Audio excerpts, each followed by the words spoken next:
የምገኘው ከስቱዲዮ ወጣ ብለን አዲስ አበባ ዩኒቨርሲቲ ተገኝቻለሁ። አዲስ አበባ ዩኒቨርሲቲ የተገኘሁበት ዋነኛ ምክንያት 75ኛ ዓመቱን ክብረ በዓል ላይ ነው የሚገኘውና ይህንን ጉዳይ ታዲያ በተለያዩ ሁነቶች እያስተናገደ ለሌሎቹም እያስተዋወቀና ታዳሚዎቹን ትዝታችሁን ልኮርኩር ልቀስቅስ ብሎ ጠርቶቸዋል። በተለይ የቀደሙ ተማሪዎች በርካቶች መምህራኖችም ተገኝተውበታል። ገብተን ከቀደሙት ተማሪዎች መምህራንና የተለያዩ ስራዎችን በዚህ ዩኒቨርሲቲ ካበረከቱ ጋር ታዲያ ቆይታ ይኖረናል። ተከተሉ።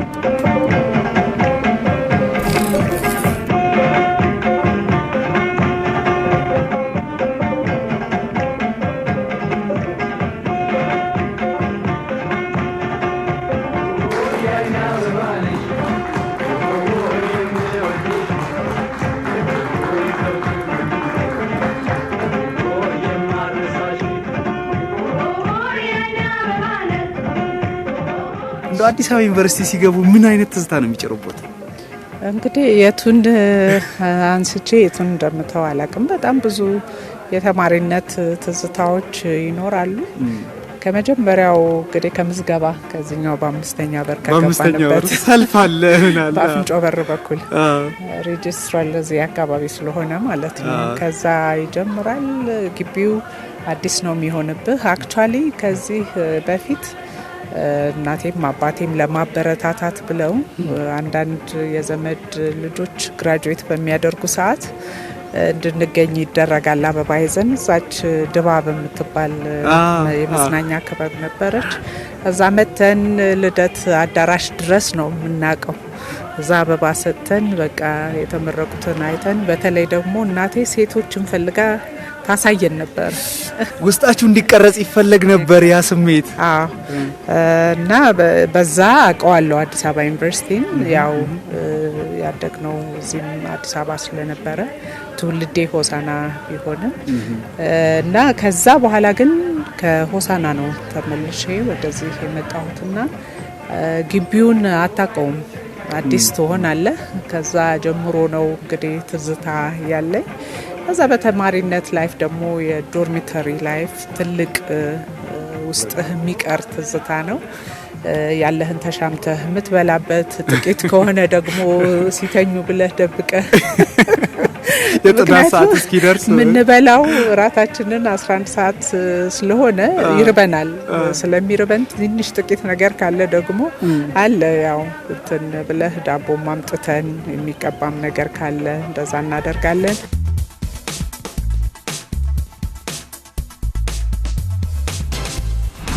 ዩኒቨርሲቲ ውስጥ ገባ ሁለት ነገሮች ትዝ ይሉኛል። አንዱ እንትን ጎብኙ ተብለን አይኤስ ኢትዮጵያን ስተዲስ የሚባል ይሄ አሁን ያለው እሱን ለመጎብኘት ብዙ በዛን ጊዜ ፈረንጁ ምን ሁሉ ተራይዘን ነው እየገባን ምን ጎበኘው የነበረና ደረጃዋን ወጥቼ እንትኑን ወደ ሙዚየም ልንገባ ስል ከኋላዬም ብዙ ፈረንጆች አሉ። እንዲህ ሆኜ ወደ ላይ አንገቴ እንደፍቼ ደረጃዋን ወጥቼ ቀና ስል አንድ አንበሳ አፉን ከፍቶ ፊት ለፊት እንትን ብሎ፣ እኔ ከገጠር ነው የመጣሁት። አንበሳ በእንትን ተሞልቶ ከነነ ይቆማል ብዬ አስቤም አላውቅምና ሳይው አንበሳ ነው። ጥርሱን ወደ እኔ ነው የከፈተው። እንዲህ ብሎ ነው አፈጥም። ዞር አልኩና ወጥቼ ሮጥኩኝ። ስሮጥ ጥያቄውን ብቻ አይደለም ከኋላ ያለው ተከትሎኝ ሮጠ።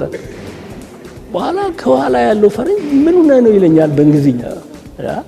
አላየሁም እንደ አንበሳውን ስለው ያ ስታበል አላሱ ገብቶታል። አይ እሱ ነው እንደ ብሎ እንደገና ተመልሰን እኔ አልገባም ብዬ ቀረው።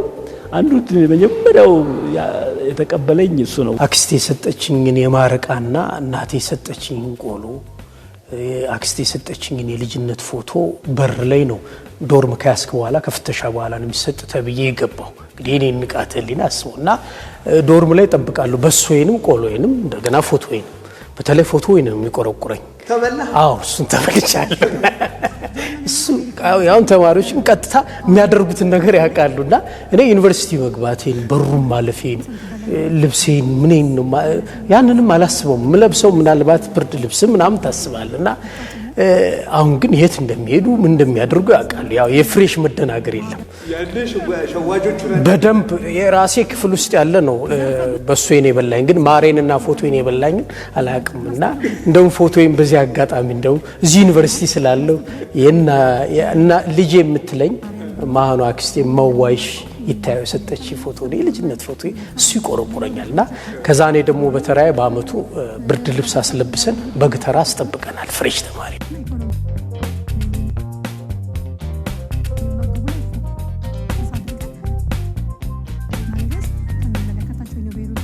ለመጀመሪያ ጊዜ ዩኒቨርሲቲ ውስጥ የኬኔዲ ላይብረሪ ኮምፒውተር ሲገባ የነበረው ሰልፍ አይረሳኝም። ለማየት ነው ከኋላው ዴስክቶፕ የድሮ ቴሌቪዥን የሚመስለው አሁን ልጆች ላያውቁት ሁሉ ይችላሉ።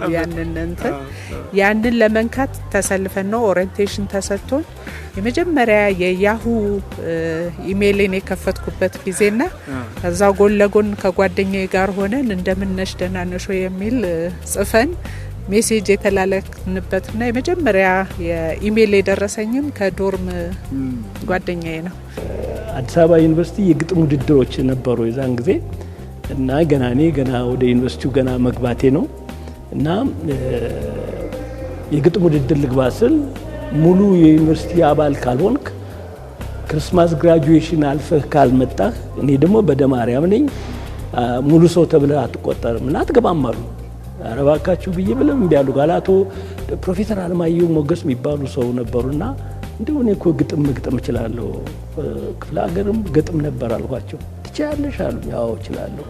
ቁጥር ሰጡኝ። ዳኛ ነበሩ እሳቸውና ያን ቁጥር ይጀገብቼ አነበብኩ እና አርዕሱ እንደሚለው ኢትዮጵያዊው ሼክስፒር ማን ነው የሚል ነው።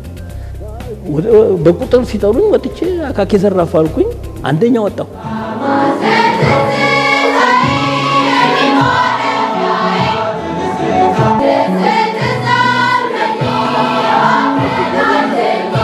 እኔ አዲስ አበባ ዩኒቨርሲቲ አስተማሪ ሆኜ ገባሁ። ቀደም ብሎ ተስፋዬ ጋራ የተጣላንባት ማዕከል ስለነበረች ምን ሆና ይሆን ብዬ እሷን ለማየት ሲሄድ ፈርሶ የአሮጌ መጽሐፍ መደርደሪያ ሆኖ አገኘሁት። ይሄ አሁን የምታየው ባህል ማዕከል የነበር ኪነ ጥበባት ወቲያትር ነበር የሚባለውና ባላ በጣም አዘንኩ ታውቃለህ። እና ዶክተር ዱሪ የሚባሉ ፕሬዚዳንት ነበሩ። ሄጄ ለመንኳቸው ይፍቀዱልኝና ከማስተማሩ ጎን እኔ ምንም ነገር አልጠይቅም ይሄንን ማዕከል እንደገና ሪቫይል ላድርገው። እውነትም ብር ከፈቀዱልኝ አሰራሁት። እንደገና አደረኩት። ሙዚቃ መሳሪያ ደግሞ ከጀርመን የዛን ጊዜ ተወርሶ ነበረ ትምህርት ቤቱ ወደ መንግስት ዙሮ፣ ግን የሙዚቃ መሳሪያቸው ነበረ የጀርመን ትምህርት ቤት የነበረው። የሙዚቃ መሳሪያውን ከፕሮፌሰር ታፈራ የሚባሉ ሰው ለመንኩና የሙዚቃ መሳሪያ መጣሁና የባህል ማዕከሉን በቦርድ አቋቋምኩት። እኔ የቦርዱ ሰብሳቢ ሆንኩ። ዶክተር ኃይሉ አሪያ የአይኤስ ዳይሬክተር ነበሩ። የዛን ጊዜ የስነ ጽሁፍ ቡድን መሪ ያረኳቸው። ሙላቱ አስታጥቄን የዘመናዊ ሙዚቃ ኃላፊ ያደረኩት። ተስፋዬ ለማን የባህላዊ ሙዚቃ፣ ደበበ ሰይፉን የቲያትር፣ ነጋሽ ገብረ ማርያም የሚባሉ ጋዜጠኛ በጣም የታወቁ እሳቸውን ደግሞ የውይይትና የክርክር ቦርድ አቋቋምንና 5ቱን ቀን 5 ስራ እንሰራ ነበረ። በዩኒቨርሲቲ ውስጥ 5 እንቅስቃሴ ነበረን። ሙዚቃው ነበረን፣ ዘመናዊ ሙዚቃም ነበረን፣ ክርክር ነበረን፣ ስነ ጽሁፍ ነበረን፣ ደበበ ድራማ ያሳይ ነበረ እና በጣም ትልቅ ላይቭ የሆነ ህይወት ማካሄድ ጀመርን። በጣም እና ያኔ ነው እንኳን ደስ አላችሁ የሚለውና አባይ ምናምን የመሳሰሉት ሁሉ ያወጣናቸው የዛን ጊዜ ነው።